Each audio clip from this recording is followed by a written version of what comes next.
కృష్ణ, గోదావరి, యమున, గంగా, సరస్వతి అన్ని నదుల పేర్ల మీద మన ఆడబిడ్డలకు పేర్లు పెట్టుకుంటున్నాం. అవునా?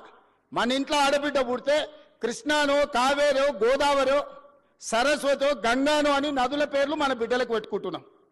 ఏ తండ్రి అయినా ఆయన బిడ్డకు మూసి అనే పేరు పెట్టుకున్నాడా?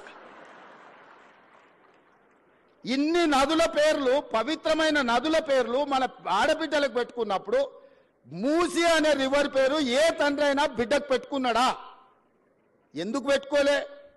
ఆ మూసి కంపు కొడుతుంది కాబట్టి, మూసి మురిగిపోయింది కాబట్టి, మూసిలో విషం చిమ్ముతున్నది కాబట్టి ఆ విషము, ఆ కంపు, ఆ మురికి మా బిడ్డల పేర్లు పెట్టుకోవద్దని తల్లిదండ్రులు ఏదైతే అనుకుంటున్నారో ఆ మూసి మురికిని ప్రక్షాళన చేయాలనుకుంటున్నా నేను.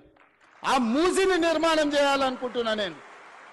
ఎందుకు యమున, సరస్వతి, గంగా, కావేరి పేర్లు పెట్టుకున్నప్పుడు మూసి అనేందుకు మన బిడ్డలకు పెట్టుకోకూడదు?